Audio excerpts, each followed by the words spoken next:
Morning.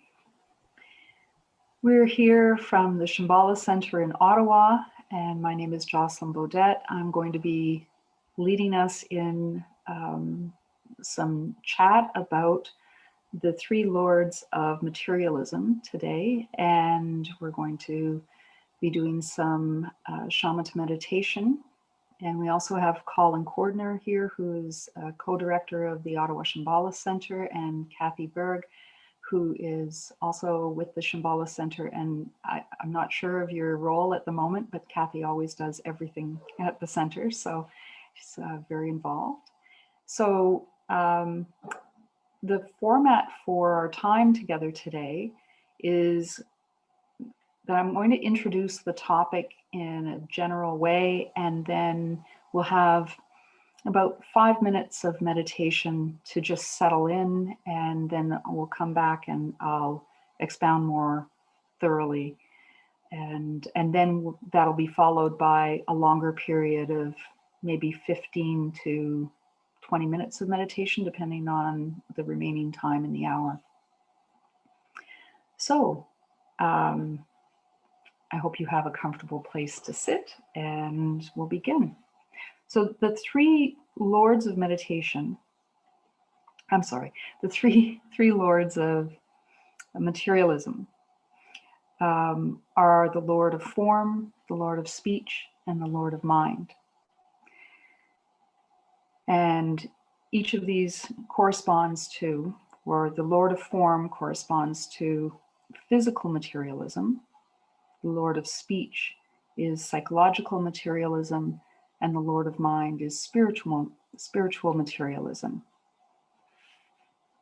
And in general, we can think about these as energies that flow in and around our life and are part of the structure of our day-to-day living. And for the most part, although there are some positive aspects of this, they tend to add to the fear that we live with in our life. And that fear that gets created, though, has a positive aspect in that it can lead us to gain a trust to move into the present moment, which can then lead us towards more of a sense of mindfulness and the development of trust and an understanding that the nature of reality is for things to fall apart. And spending time with that idea that things arise and fall away, and that's the natural movement of life. When we settle into a sense of comfort with that, then we lose the need of needing to freak out when things don't work out in our life. So that's the ultimate goal. That's what we're moving towards as we become more and more familiar with how things flow in life, and that good things will arise and pass away, and things that we would prefer not to have happen will arise and pass away, and we can be okay with that. So we're going to take a few minutes now to settle in, and we'll do about 5 minutes of meditation. And the meditation that I'm suggesting here is a one-pointed form of meditation. It's traditionally called shamatha meditation in the Buddhist tradition. And so I'll lead you into it, and then I'll ding the gong to bring you out. So begin by taking a moment to find your seat, paying attention to your body for a moment, finding a comfortable position in which your spine can be erect and unsupported by the back of your chair if you're sitting down, so that your muscles are lightly engaged, which can help to keep you awake and alert. Your bones are stacked on each other, rising up out of the pelvic girdle of the spine has its natural curves. The shoulders are back and down. The back of the neck is long and the chin tucked in and down, bringing the ears over the shoulders, and the crown of the head rises up into the sky. Your arms can be down beside your rib cage with your hands lightly resting on your thighs,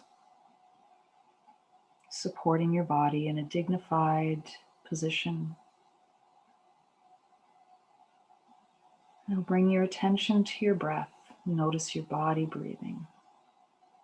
Notice the rise and fall of your chest. The shoulders moving up and down. The rib cage expanding and contracting. And with deeper breathing, perhaps the belly is expanding and contracting as well.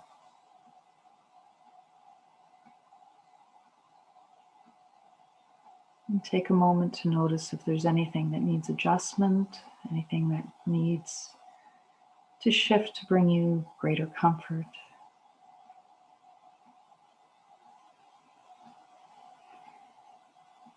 And then letting go of awareness of the body and simply be with the breath.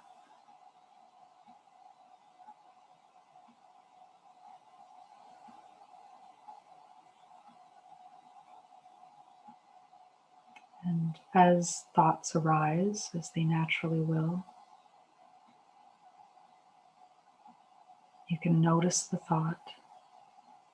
You might label it thinking, or maybe just imagine that it's a soap bubble arising and you lightly touch it and it pops and goes away. And bring your attention back to your breath, back to the sensations of feeling, the body breathing.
So there's a story in Buddhist tradition about a time when the Lords of Materialism will rule the earth.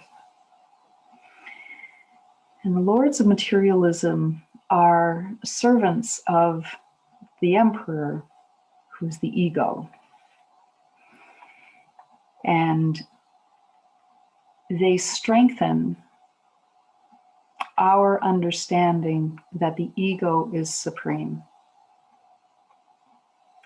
So we're going to look at each Lord in turn and then talk about some antidotes to this idea of the ego being a concrete thing. So the role of the ego as emperor in our lives, and how that meditation can contribute to dismantling that and giving us some tools to be able to live with that kind of naked view of reality that can be terrifying at times.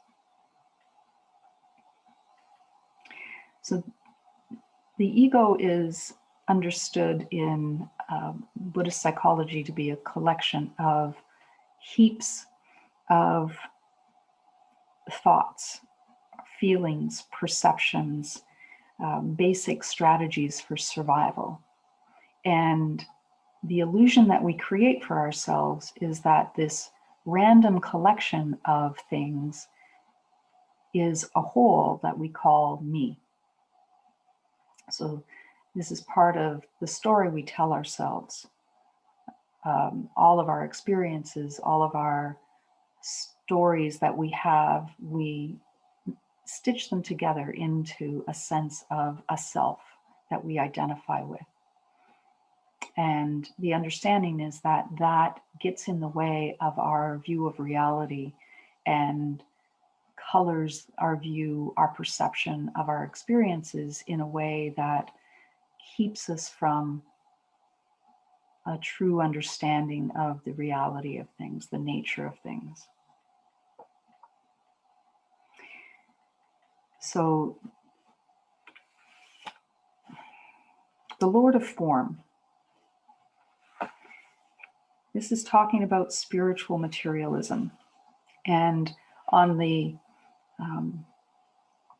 concrete, day-to-day living side of things at a surface level, this form of focus on the physical reality helps us go through our daily lives. We meet our physical needs. We get our shelter taken care of, our food taken care of. We take care of our bodies. We take care of our physical environments. We bring into our lives what we need in order to live safely and healthily. The problem arises when this pursuit of things takes on a life of its own, greater than just meeting our physical needs, and it becomes a way to shield us from the reality of our existence. It becomes an end in itself rather than an end, a means to an end. It can provide a very good distraction from the pain of our existence, seeking after the job that we want, or pinning all our hopes for happiness on getting that red little Mazda Miata with the turned down roof. It might even be bringing love into our life in a way that will answer all of our sense of loneliness, creating the next goal that's going to give us that perfect life that we're always just one step behind. So there's a saying that goes, one can never get enough of what does not satisfy. And when I read that, I thought, that's such a good description of that sense of there's always a tomorrow that we're searching for that is going to answer that sense of hollowness, that we haven't been able to meet our standards or our goal for what a good life is. And the illusion that there is some answer that is just out of reach, and if we could only attain it, it would make everything just okay, and we would finally feel like we hit that plateau and we can rest and enjoy the good life. So this is creating that sense of an illusion that actually exists. So it keeps us striving, it keeps us in the game, it keeps us on the wheel of samsara, that we're running after a goal that's actually attainable.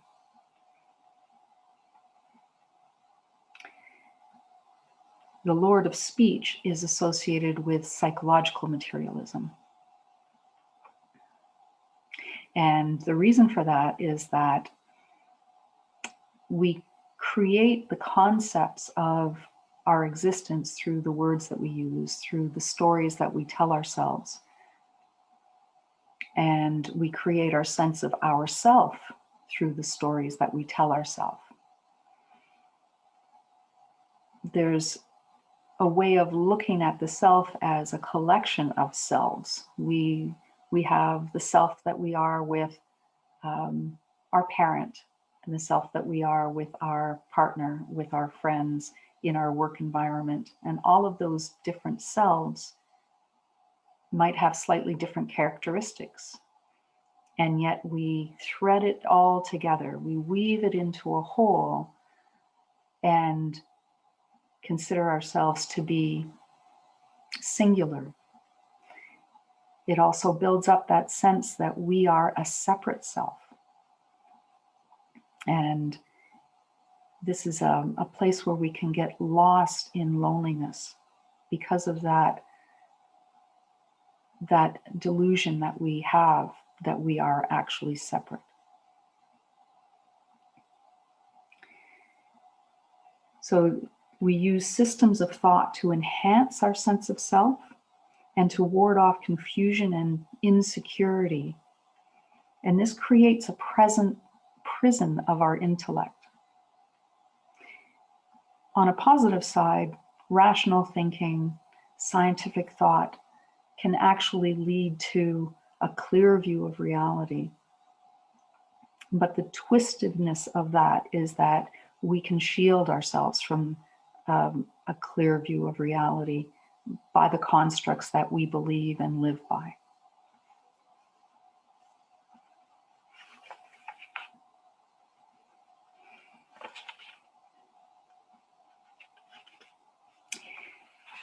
The Lord of Mind, the third Lord, is about spiritual materialism. This is the tendency of the ego to appropriate a religious or spiritual path, to strengthen rather than to dismantle our sense of self-importance. This comes from an article by Carolyn Jimian, who's a Buddhist, and I can give some references at the end of some of the sources that I've consulted.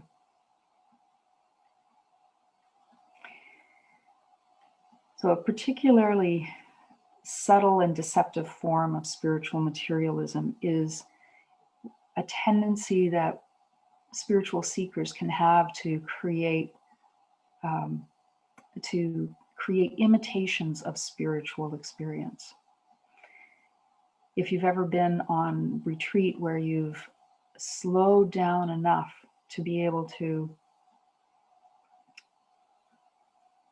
have that sense of high that you have in connecting with nature or connecting with your fellow retreatants, or having that sense of oneness. And it's wonderful to feel that, but we can get attached to that high and then have that as our goal that we seek to replicate over and over again, and become dissatisfied when it's not always there for us. So that's misdirected effort, because we're looking for the signs of spirituality rather than spirituality itself. and this is a form of spiritual materialism. A spiritual bypass can also be part of this, in that we sidestep the pain in our existence, the problems in our life, the breakdown of our relationships, by retreating into a spiritual high, a spiritual sense of connectedness that's actually a pseudo experience, because we're doing it as a way of avoiding dealing with the reality of our life. So these are things to watch out for. And these are ways that we just create more glowing cages for the story of ourself. It's a way of enhancing and solidifying our concept of ourself, again, through on the spiritual level. So you know when you're in the realm of materialism, when doubts, questions, looking deeper into something becomes suspect, when there's an effort to keep things on a level where everything just feels good all the time, and you don't want to remove the veil and look behind and see what's actually happening. There can also be a lack of a sense of humor, taking things so seriously. Everything is deadly serious. Or another version that is very prevalent these days is everything becomes glammed up. So yoga is now commodified.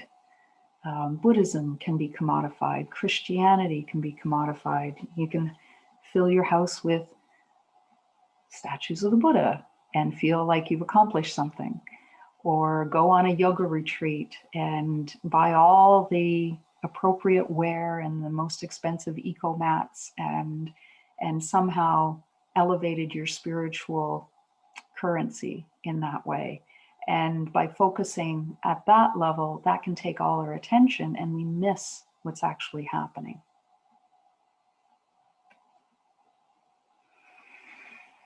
So I wonder, Kathy and Colin, if you have anything to add, anything that you think might have been missed.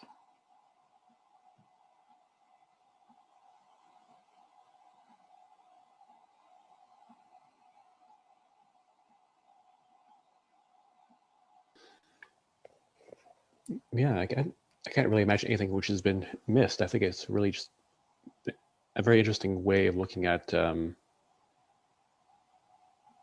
how we sort of appropriate the elements of our lives to a purpose which is completely self-defeating at the end of the day. Especially when we start looking at the the Lord of Speech and the Lord of Mind, psychological and spiritual materialism as particular subsets. I think most of us at this point in history are probably familiar, well, oftentimes directly familiar with like the Lord of Body, like the accumulating stuff to make myself feel better, as being sort of an obviously bad trip. But the psychological and spiritual materialism, though, they do seem to be much more sticky. Particularly as they give us a way of like you said, it's like kind of ways to get high, or at least to get to create a state which is somehow completely distinct from like normal life, right? Because there are those forms like spiritual materialism which can be not necessarily high. They can be actually very self-abnegating in some way, shape, or form, but they still can have that feeling of this is a special thing that I'm doing, which is separate from the profane world, sort of deal, right? And so spirituality becomes a special thing which I'm doing, which is other than my life, and my life is something which is something I have to go through. at the present moment. But spirituality is somehow the escape from that. Right. Right? Either by getting high or by getting low. It doesn't really particularly matter what the mechanism is, but it's all kind of the same thing. It's like, this is the special thing over here. This is the thing I have to live with. But as much as possible, I want to get over into this place over here. And so there's like a sort of disintegration of our experience in an interesting way. And we keep on doing that, interestingly enough. Does that kind of make a bit of sense? Yeah. And there's aspects of religious and spiritual traditions that can contribute to that kind of splitting off, that we go apart from in order to experience our spiritual self. And going to the top of the mountain in order to find ourselves. It kind of epitomizes, I think, what you're talking about. And then unfortunately we have to go back down into the valley, to the mundane world, and live day to day. It's kind of like living all year for the vacation. Mm-hmm. Yeah, makes the rest of the existence pretty dull and dreary. Yeah, when you talked about escape, Colin, it reminded me very much of Pema Chodron's book, The Wisdom of No Escape. And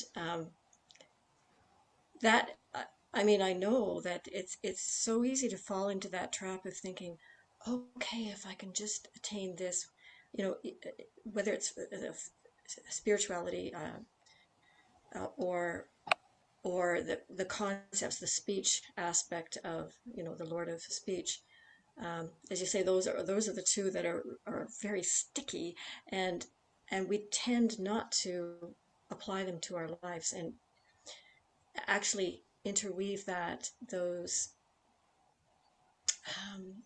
ways of being into our lives. Separating them is it's a sort of a go-to thing, and we don't think that.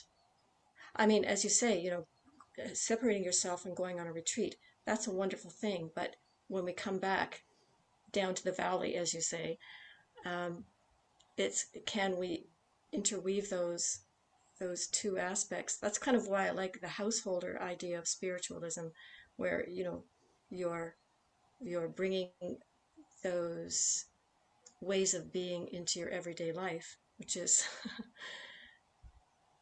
you know, and the idea of doubt and hesitation. Oh, if I'm doubting myself, I must be doing something wrong. So let's go back to that. So it's really a difficult, not difficult. It's learning to relax with it in our daily lives, and actually not striving,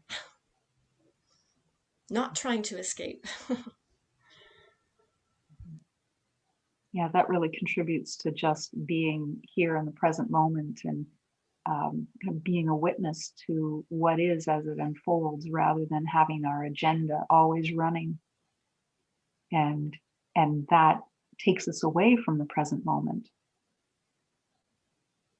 And there's always somewhere to go other than where we are right now.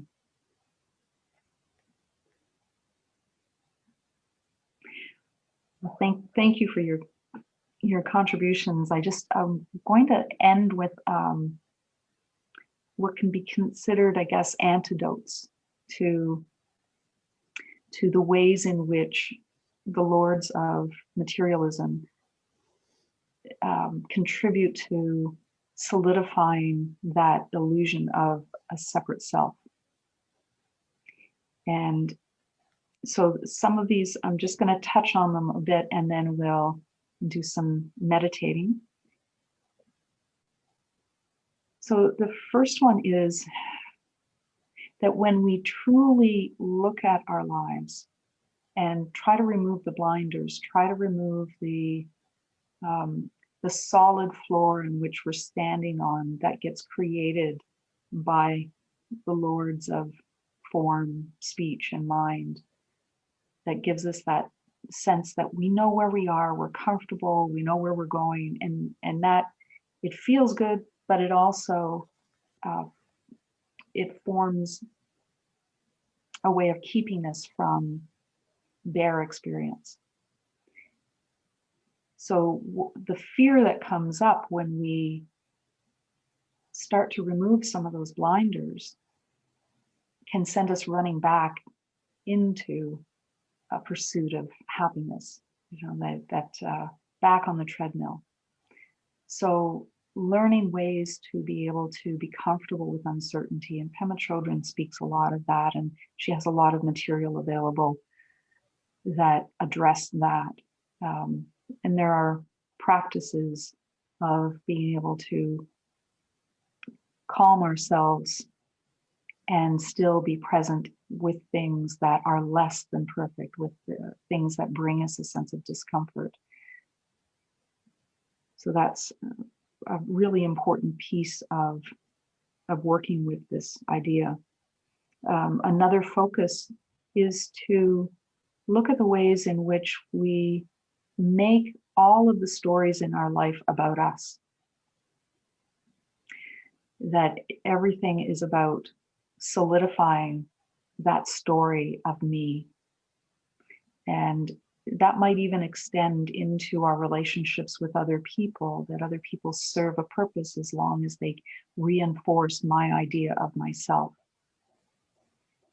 So to begin to break that down, turning towards others and becoming of service to others in a way that goes beyond that initial lessening of my personal guilt about the plenty that I live with, the comfort of my life in the face of what other people are suffering. It can be easy to put money towards organizations that help others, or to pretty well pay lip service to being of service. But going beyond that to a point where I'm actually giving out of myself in order to be of service to others can help with I think a natural consequence of that is that we get out of our own way, that we lose that vision through the eyes of the solid self. It falls away as we truly become engaged with others in our life. And so that's taking refuge in the three jewels. From a Buddhist perspective, that is foundational to dealing with the lords of materialism. Following the example of the Buddha and being a true friend. So being able to be genuine with the people along our path, the people that maybe are in our Sangha, or the fellow journeyers that we go with. Being able to show up in a genuine way and to develop an ease. And like Kathy said, it's a lot about relaxing in the moment and being able to be who we are now without the need to make it something other than what it is, to tell another story about me that makes me acceptable in my eyes to others. So I just show up as I am. To be able to do that in Sangha, in friendship, and also to be able to do that with ourselves, to have that loving kindness towards ourselves, to have that sense of friendliness towards ourselves. So who are we in relationship to ourselves when there's nobody else to watch us? Can we be kind to ourselves? And then the teachings, taking refuge in the teachings, in the Dharma, in the path. So that's all I have to say. And I'm really glad that Kathy and Colin are here. If there's anything else that you wanted to contribute.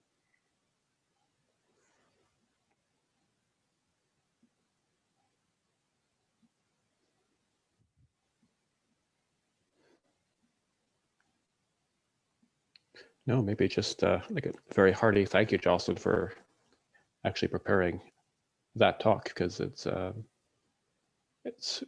very pithy, but it's always interesting to go back to these ways of thinking about well, basically how we make our lives more difficult than they necessarily have to be, right? It's always good to think about how you're making your life difficult, isn't it? Mhm. First step towards not doing it. Is realizing you don't have to do it. Yeah. Yeah. Yeah. Or I can at least start doing it with a little bit less vigor. Yes. Yes, thanks very much, Jocelyn. It was really wonderful to hear those teachings again. It's been a while since I've heard them. And of course, all these traditional Buddhist teachings sort of bleed into other teachings, but it's nice to hear it in that very, very concise way that you presented it today. Thank you. Thank you. So we're going to take some time to do some meditating, and hopefully this might, excuse me, these little talks, I think I find them really helpful as to settle my mind into a certain focus when I enter into meditation. And perhaps this is the sort of thing that can be helpful to you too. Um, so I'm mindful of the time. So I know we're about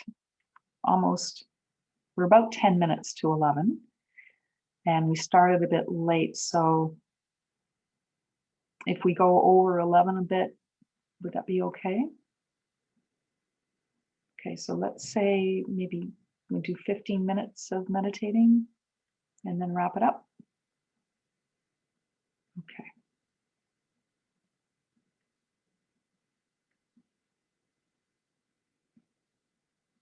Okay. So find your seat. Take a moment to adjust the body.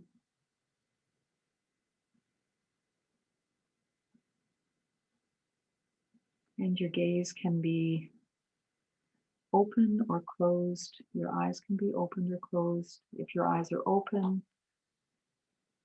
the gaze can be down about 2 or 3 feet in front of you with a soft and focused gaze.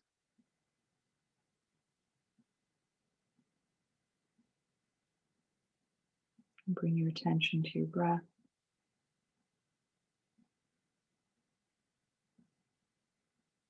And know that every time the mind wanders away, it's not a time to chide ourselves. It's not a fault or a mistake. It's just the nature of our mind.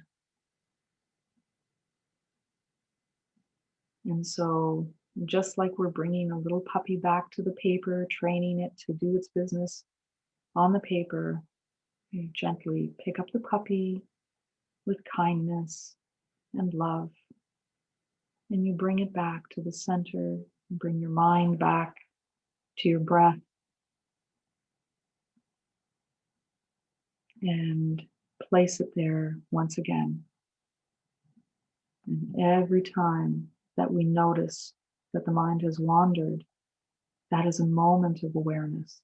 That is a mindful moment. And so it's good that we become aware.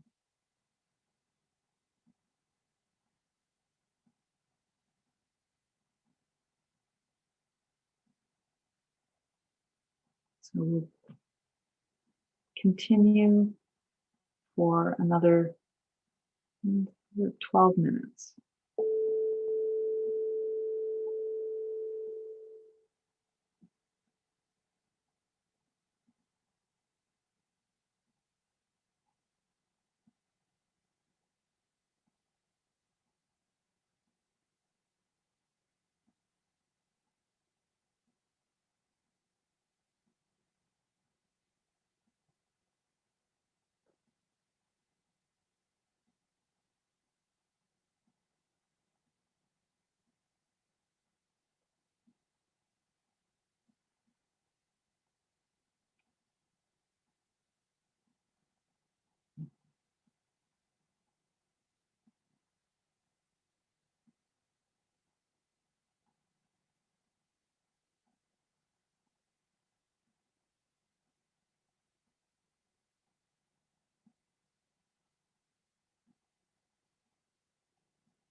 Welcome back. And a very foundational antidote to the Lords of Materialism is the practice of meditation. So I encourage you to spend time on your cushion and meet your mind there.